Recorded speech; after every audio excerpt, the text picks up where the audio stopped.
We are back. Memories, vintage memories, sports memories from Nedick's at the Garden on 48th Street. They're not there anymore, but we are, and we go back a whiles. We have great memories of those times, and today is a very special day. We're going to talk football. The usual band of hosts are here. Hal Bock from the Associated Press, George Case Jr., Alan Blumkin, and myself, Ralph Tyko. And we have a guest, a terrific fan of football in general. He has two blogs on Facebook, two not blogs, actually, two pages.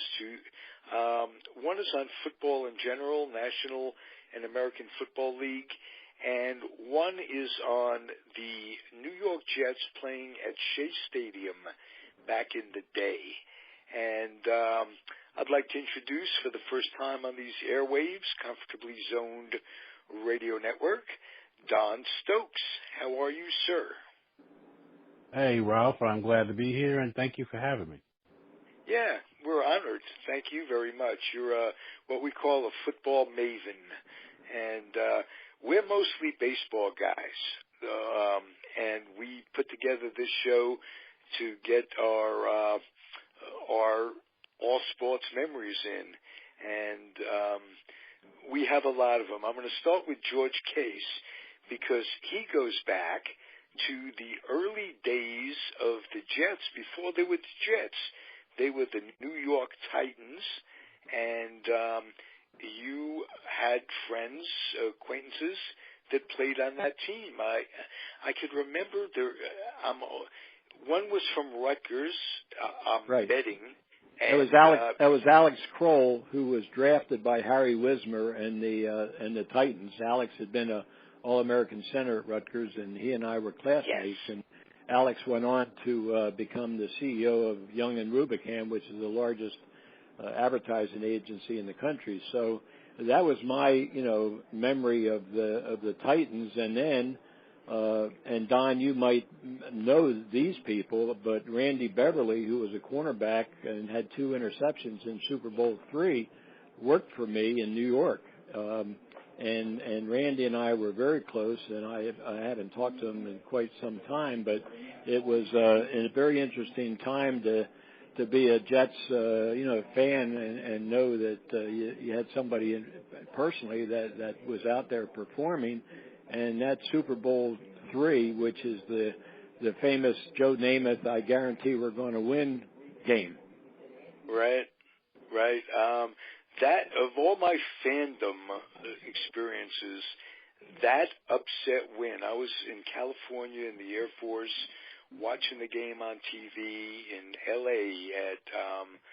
at some friend's house, and wow, how it was unbelievably exciting. It was, just because I was one of those who watched them grow and develop as a team, as a Super Bowl team, and I watched the pieces fall in place. I'm going to throw a name out there. His name was Randy Rasmussen, and I think he was the key to that offensive line back then. If any of you have any memories of him, you might chip in. Otherwise, I'll just. No, I certainly remember the name, and Don, you would probably know a lot of those Jets players. And then later in my business career in the athletic shoe business, we had the Jets sack exchange, which was Gastineau, Lyons, Salam, and Joe Klecko. So I went back quite a few years in the New York area, even though I was not living in the New York area, but we had some strong connections to the Jets because of the business that I was in. Wow. Oh, most definitely, yeah. Alan, do you remember anything about the Jets you want to share? Alan? Yeah, so I had season tickets for 2 years, 1979 and 1980. I was in the upper deck, which would have been great for baseball. It was in the end zone, but for baseball, it would have been behind home plate. I was just low enough to not get covered by the awning they had in the upper deck.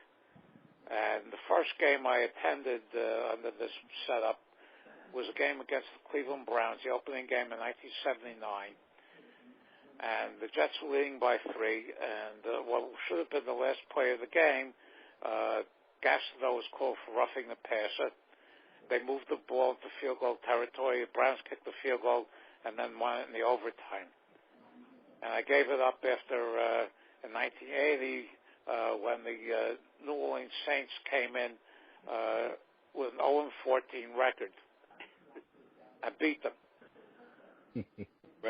And I turned to my friends. I mean, we were paying like $11 a ticket at that point. I unloaded the Mondays as fast as I could because of the starting time, and we just decided that it was all right in September or maybe October, but when it got into November, the conditions were just too deplorable. I covered that New Orleans game. Oh, that was unbelievable, yeah. It was like a snowstorm coming down the field. As the Saints advanced down the field, there was like a storm right behind them. Yeah. And they scored the winning touchdown.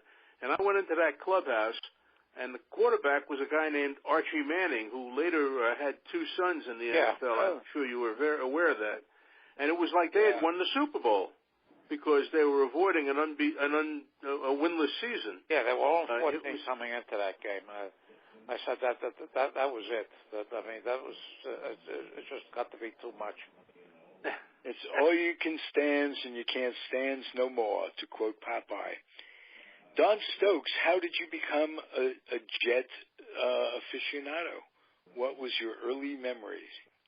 Well, my earliest memory probably was when I was about 9 years old, 8 or 9, I guess, and I begged my mother to allow my father to take me to a game, and it happened to be 1971. So, I mean, I saw the Super Bowl, but I wasn't a committed fan until I went to my first game in 71 when it was against the San Francisco 49ers. The Jets played, and it was Joe Namath's return. We didn't expect him to even play at that point, but then I believe Bob Davis got hurt, and all of a sudden the crowd went crazy because Namath took off his warm-up jacket and he ran out on the field, and he got a standing ovation, and then all of a sudden he threw a couple of passes in the dirt, but then ultimately he rallied the team back. I think they were trailing like 24-3 in the fourth quarter, and of course he put on the magic that has seemed to have been dormant for many years, and all of a sudden they came back and they were within, I believe, 4 points, and unfortunately Joe threw an interception in the end zone and the 49ers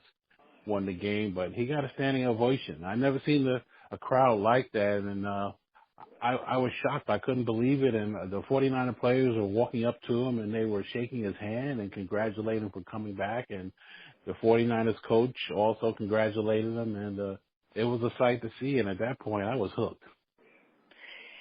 How you covered Joe Namath, and can you give us all some insights to him? Why was it? What was he had a halo like? He was an aura about him in New York. Well, he had star power. He came into the league. He came into the AFL as one of the highest paid players right out of the University of Alabama. He got a 3-year contract for $425,000. And we thought, when that was reported, we thought it was wrong because nobody made that kind of money in those days. But David Sonny Werblin was a showman, and he knew that New York needed a marquee player, and he was the owner of the Jets. And, of course, he signed Joe Willie Namath to this fat contract. But you know what else the Jets did when they drafted Namath? They drafted another quarterback. I wonder if you guys remember who the other quarterback was. John Hewart, that's right, out of Notre Dame. And they had something of a competition in training camp, and there was some thought that Hewart was going to be the starter. But that never came to pass. Namath was a star. I mean, Namath had actually, quality I think about him. Bob Tallifer, they wanted to ease Namath in, and I think Bob Tallifer started the season as the starting quarterback. Mike Tallifer. Mike Tallifer, I'm sorry. Mike Tallifer. Yeah, you're right. He was the third quarterback. So right. There was something of a competition there, but everybody around the team knew that ultimately Joe Namath was going to be their quarterback. And if he could stay healthy, and he had bad knees. Yeah, I think he'd already been operated on at Alabama. I believe you're right. And so that was the reason you were just to back that up. He was a terrific guy in the clubhouse. He was. They gave him another $100,000. He didn't come cheaply. No. Well, he was I think he was the Heisman Trophy winner when he came, wasn't he? I think he might have been. Yes. I'm pretty sure. Yeah. Yeah. But Joe Willie was wonderful in the dressing room. I mean, he was at his locker. He was receptive, happy to talk to you, and he flourished here in New York. He had a great career here with the Jets, and of course took them to that great Super Bowl victory. What was his nickname? Broadway Joe. That was a perfect nickname for him. Broadway Joe. That's right. Absolutely. Now, you mentioned in that Super Bowl, he virtually guaranteed a win. Now, well, he did.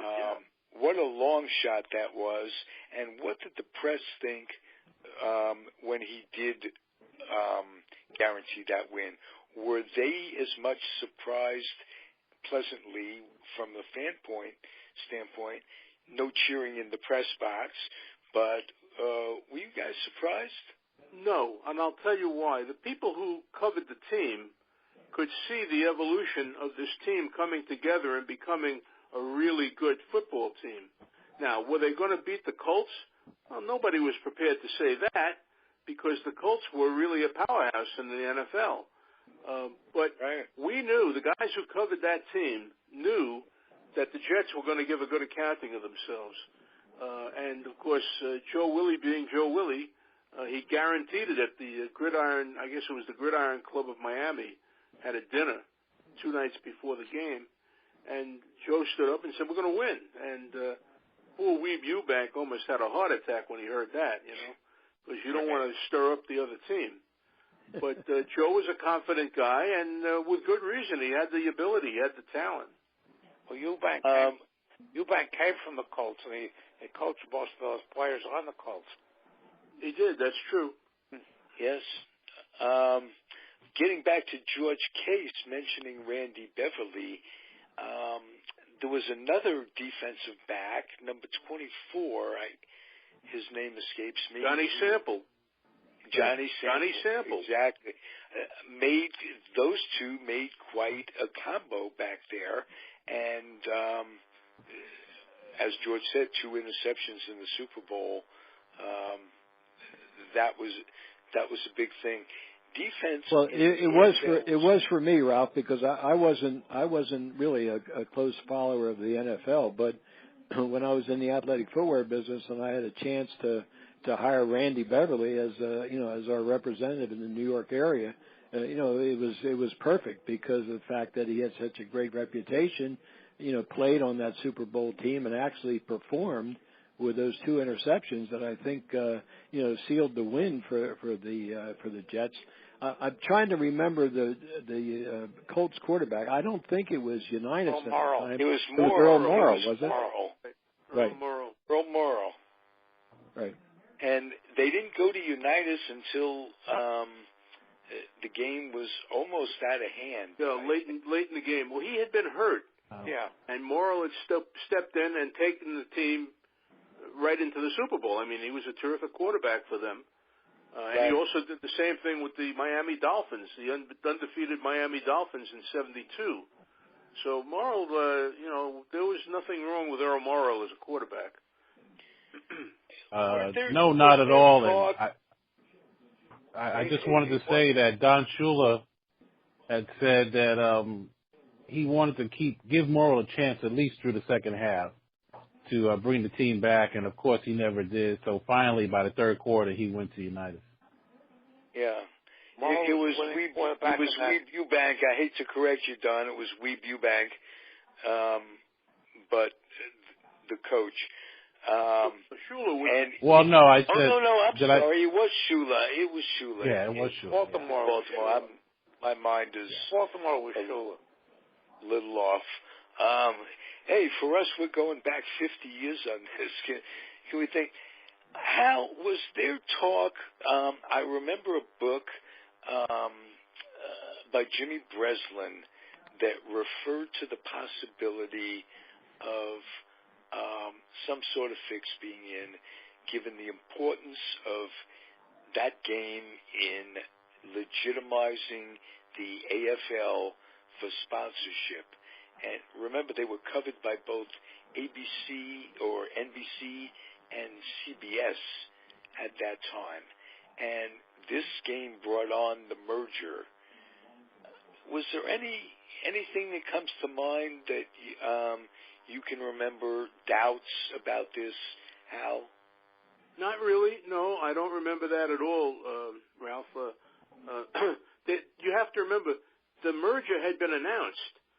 They hadn't merged yet, but the merger had been announced, and that's why we had the Super Bowl between the AFL and the NFL. Previous to that, but before that, the two leagues did not intermingle. Don't forget, they had their own championship games, didn't they, Hal? That was the World Championship game, and that was the third one. We also had the Oakland Raiders and the Kansas City Chiefs were in those games before the Jets got there. Right. So the merger had been announced. It's just that the leagues had not yet merged. Yeah, Kansas City manhandled Minnesota the following year, which put basically put an end to the idea of NFL superiority. And I remember, because I used to gamble, that they actually made the Washington Redskins a slight favorite over the Dolphins when the Dolphins were unbeaten. And that ended that. Right. Was that a Riggins team? No, that would be before Riggins, I think. That was before Riggins, yeah. That was Larry Zonka. Yeah, right. That's right. That's right. And Kick, and Mercury Morris. Zonka. And interesting about Shula. That interesting comment about Shula. That he got him there. Did Morrill? Yeah, he did. There's no question about it. He was a good quarterback. He was the quintessential backup quarterback who, when given the opportunity, delivered. So that's the kind of guy you want for your backup quarterback. If you've got to turn to him, you want to be able to depend on him. And Earl was that kind of a player. So he was no slouch.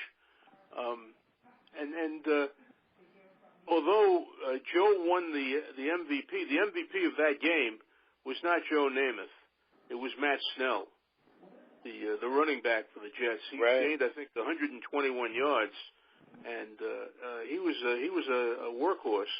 So I don't know why they gave it to Namath, other than the fact that Namath was the glamour guy, but Matt Snell was the workhorse in that game.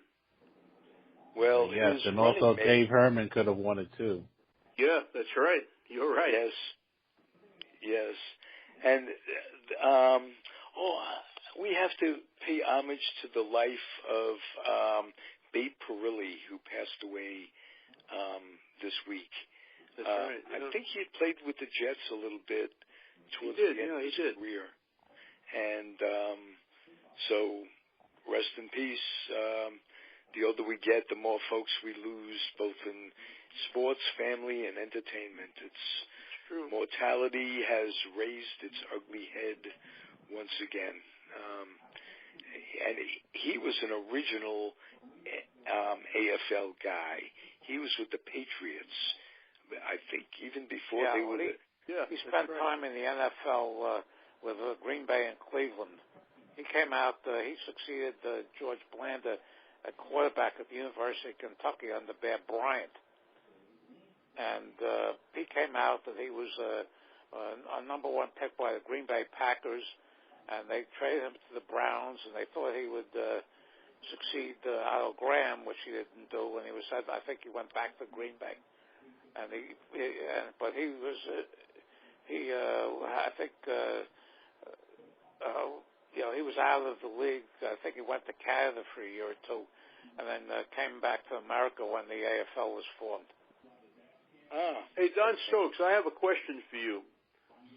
I get your website about the Jets and Shea Stadium, freezing in Shea Stadium, and I'm fascinated by the pictures. Wonderful, man. You come up with great pictures. Where does he get those pictures from? Oh, it's called Freezing and Flushing, by the way. And basically, I scour the internet looking for photos. Some photos I have of my own, but for the most part, I just scour the internet looking for something that I think would be something topical to talk about. They are sensational. I want you to know. Yeah, I think so too. I was just going to mention the same thing that you did, Hal. The phrase on the Facebook, freezing and flushing, I think is wonderful. And I was just curious where that came from. Was that just out of your imagination, or Don, or did you actually freeze at Flushing many times? A little of both. I went to quite a few games in December because, as we know, the Jets played quite a few games late in the season because they were moved out because of the Mets. So quite often during the season, they had to play a lot of road games early. So by the time they got at home, it was usually late October, early November. And also, it came out of my imagination. I saw so many Facebook posts and sites about negative things about the Jets and things of that nature. So that's why I decided to create something that was really positive, and a lot of players love it. And that's why we have quite a few players on there, too. Right. Yeah. It's very good, very interesting. Emerson Boozer, Matt Snell's running mate on that. Yep. The more I think about it, what a great team that really was. That's what I mean. When you asked me about Namath's guarantee, they were a terrific team. They weren't a slouch team. They were a terrific team, and anybody who followed them knew it. And if you look at their ends, Maynard got a lot of the publicity that George Sauer Jr. didn't get, but George Sauer was terrific. And if I remember correctly, his dad was an instructor or a coach, either in the organization or somewhere in football. George Sauer he was. Sr. He was. Yeah. And his dad was a scout, too. He was terrific, too. They were a good team. There's no question about that. And Big Mama Boy Plunkett, I remember, anchored Joe's protector. Right, that he was on the left side, his blind side, and he wasn't very mobile, but he was 300 pounds. That's right. It was tough to get around him. Right. That made that kind of completed that offensive line for them, and they were good days. I can't. You mentioned George Blanda, and I lived out in California when he was in Northern California when he was performing miracles for the Jets' biggest rivalry, the Oakland Raiders. Can you guys, I'll start with Alan Blumkin because you go back to the days of George Blanda in the NFL. Blanda played, there was an All-American at the University of Kentucky under Bear Bryant.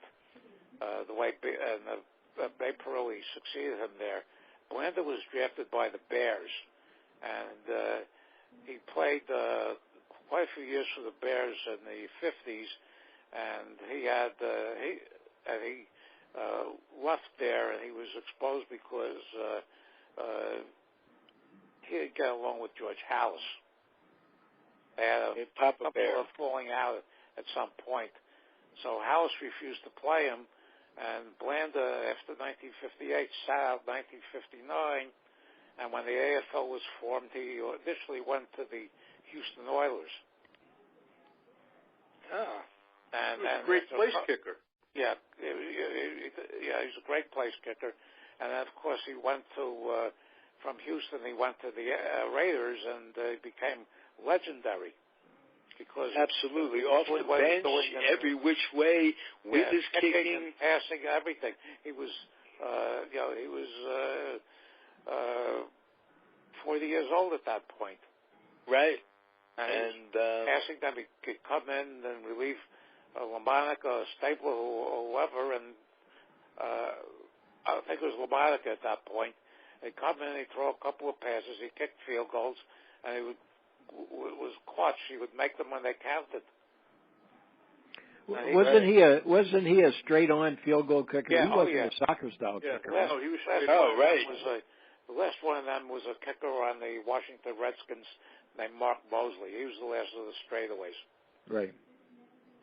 And I think some of the kickers back then, if I remember, some of them had a square toe on their kicking shoe, as opposed to the soccer style. So they really were a straight on kicker with that squared off toe. But the Luke Groza type kicker. Right. Pete Gogolak and his brother Charlie Gogolak turned that whole thing around. Right. Right. They became sidewinders. Then they got Stenerud came in, the Kansas City Chiefs as a sidewinder, and the sidewinders eventually took it all over. Yeah. I have a question for Don, particularly because he's obviously a Jets fan. They have cleaned out their roster. They have, they sent a lot of people off to the hinterlands over the off season, and I'm wondering what the prospects are. I think George Case's Rutgers team might be better than the Jets this season. That's a pretty far reach there, Hal. Well, listen. Yeah. The key word to the Jets season is patience. Because, as you said, they did jettison quite a few players. Mangold is gone, David Harris is gone, Eric Decker is gone, Darrell Revis is gone. So in place of these guys, there's going to be a lot of enthusiasm, but I don't know how much talent is going to be out there. So I guess they'll be very young. Yeah, they'll be young, and the Browns won one game last year. We may be creeping up on that in 2017. Okay. Don, are you affiliated with the Jets at all, or are you doing this just as a love of the game? No, I just love the game as it says. I don't work for the Jets, and I probably should because I'm one of their biggest cheerleaders. I try to stay as positive as possible, but it's really hard after all these years. Oh, tell me about it. I admire the fact that you can stay positive, and to hear that in your voice is really nice because we old grizzled Jet fans really have suffered a lot. That's why we like so much the recall of that 1969 championship. And it wasn't just the Jets in New York. Of course, it was the Mets. It was the Knicks. Wasn't the Rangers. That didn't come until 1995. Did you stick with them, Hal? Were you rooting all the way till 1995? No, I covered the Rangers for 10 years, and I finally just ran out of patience with them and moved on to other things. I was at the Stanley Cup Championship game, the last game in 1994. It was 1994. And I felt warmly for them, but I didn't feel the attachment that I'd had during the 10 years that I spent in that press box, hoping that they would turn things around. They had some very good years, but never quite put it all together until 1994. Hal, you had your choice of anything you wanted to cover for the AP? I'm starting to put two and two together. Am I correct on that? No. Basically. No, I didn't have my choice. No. You were at every Olympics. You were at every Super Bowl. You were, pretty much you were the guy. Well, yeah. I was gifted with the ability to write a story and put two sentences together. And they recognized it, though. They kind of liked that idea. But I didn't have my choice. They just sent me where they wanted me to go. And but they sent years you covering hockey, to the right places. I guess it would have been your choice. Were there things that ever come up between you and those who sent you where you really didn't want the assignment or wanted another assignment and put in for it? When I came into this business, my goal was to cover every big event. My main goal was to cover the World Series. That was my, as a kid growing up, I was captivated by the World Series. But I wanted to cover every big event, and I was fortunate enough in my career to do that. I was able to cover just about everything there is to cover. The one thing I didn't cover, and I don't know how it happened, but I missed it. I always wanted to be at South Bend for a football Saturday with Notre Dame, but that never came to pass. But other than that, I covered everything I wanted to cover. Wow. Pretty illustrious career. Don, how do you plan to take your page? How do you plan for it to evolve? Do you have you thought about that at all, or anything in your head? As far as my age is concerned? No, your page on Facebook. Oh, I'm sorry. I thought you said age. Okay. No. I don't want you to age. Okay. I don't want any of us to age, but I don't think I have much control of that. But how do you see your page evolving? Are you happy with it the way it is? You really give us Facebook people a vehicle that we're happy with and we like. How long have you been doing it, first of all? How long has the page been going on? Well, the Facebook page, Freezing and Flushing, has been going on since August of 2015. So we're coming up now on 2 years, and, we have a pretty good following. We're up to like 1,300 people, which is good. It's about almost 700 people a year. It's fantastic. And, basically, I didn't know it was going to grow. I would have been happy with 200 people, to be honest with you, but for some reason it sort of took off, and now I'm at the crossroads with it. I mean, basically, where am I going to go with it at this point? I created a website. It's called freezingandflushing.com, and we have some stories on there, and we also have some fan photos. I insist on using fan photos. This way there's no legality issue whatsoever regarding that. And at that point, that's really important because we don't need the AP on our back. So with that in mind, it's not AP. No, please, it's more Getty. If they have the image of Getty on there, mm-hmm. I was led to believe, and it might have been by you, Don Stokes, that, or I might have informed you. I remember. I don't think I think they frown upon using that, and but other than that, you mentioned that there were former players. I know Emerson Boozer is one of them who is on the site. Can you tell me some of the other names? Tell us. Oh boy, okay. Let's see. Off the top of my head, we have Bobby Jackson, cornerback. We have Freeman McNeil. We have Joe Namath. We have Matt Robinson. We have, let's see, who else? Wesley Walker, of course. We have Derek Gaffney. From Cal. Yeah. And is he okay? He concussed an awful lot, if I remember. Yeah, he did. Yes, and he. I think he had an article that was published in the Daily News last year about his situation, and he's living day by day as far as I see, and he seems to be okay. I mean, he has issues just like any other former NFL player. Yeah. And we've gotten into this before, Hal Bock and I don't think, both of us don't think the NFL is going to be the NFL as we know it 20 years from now. I think it's going to go.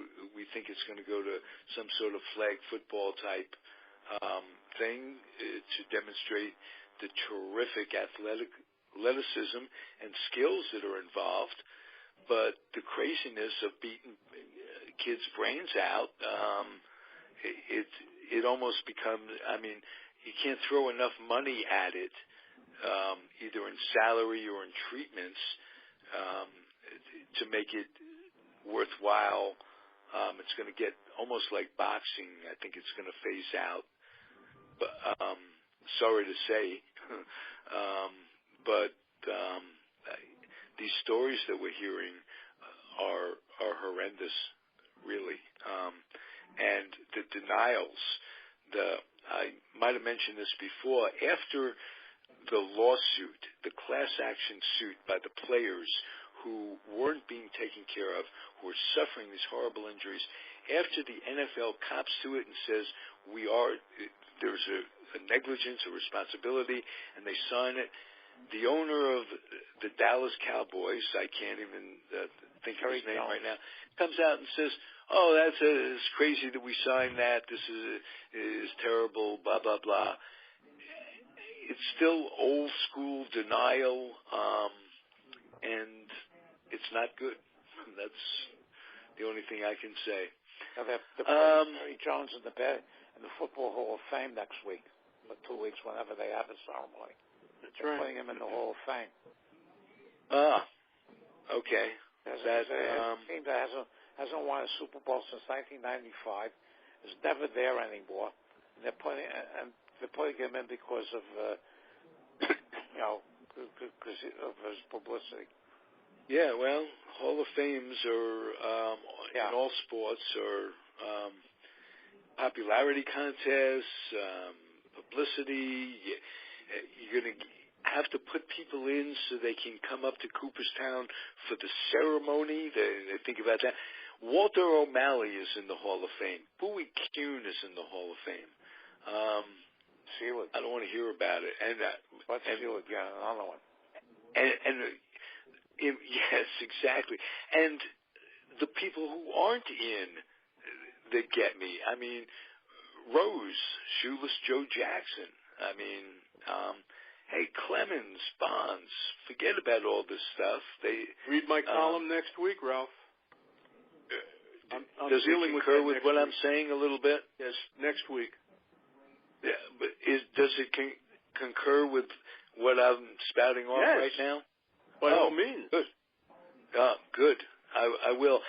Also, I want to pay homage to your terrific column, Hal Bock, about our guest last week, Henry Bibby. That was a fun thing. That was a fun write. That was, wow, that was really beautiful. It's like I always say about you, your wheels are spinning. It's like retirement. When you write every day like that, retirement, this is a good outlet for it. Where can you access this? The website is NY Sports Day. NY Sports Day, one word. Okay, and I'm writing one a week. Okay. Beautiful. And I will put up on the Comfortably Zoned network, I put up the column, link to the column today. I'll continue to do that every week, and I'm glad you keep your hand in. It's terrific. Keeps me busy. You haven't lost the step, really. Well, thank you. Yeah. Alan, thanks for being here. George, thanks for the memories of Randy Beverly and those 2 interceptions and keeping Rutgers alive. Yeah, I guess I'm a PR guy for Rutgers, because Rutgers has suffered for a long time when it comes to football, but they had some very good years and some very good players. And when we mentioned that going way back to the New York Titans, and Alex Kroll. Alex Kroll was a sensational college football player. Only played, I think, 1 year with the Titans, but then, I always had an affinity for the Jets because of Randy Beverly, and then with the Sack Exchange because of what I did for a living. And I've enjoyed this conversation. And Don, I wish you well with your website, and I hope you continue to the memories of freezing at Flushing. Well, thank you very much, gentlemen. I really appreciate it. It's been an honor to be on the show with all of you. We're honored to have you, and I thank each and every one of the panelists for being here, the co-hosts, the mavens. Yes, I just want to tell Don I enjoy his post of the trailers from the horror movies. Thank you. I did not know that existed. My woman friend Tally is a horror movie aficionado, and she's going to have to check that out. I'm going to have to send her a link. Gentlemen, till that time, everybody out there, keep on keeping on. I'm honored to do this with all of you guys. Yep. Thank you. Good night, everybody. Bye. Good night. Good night.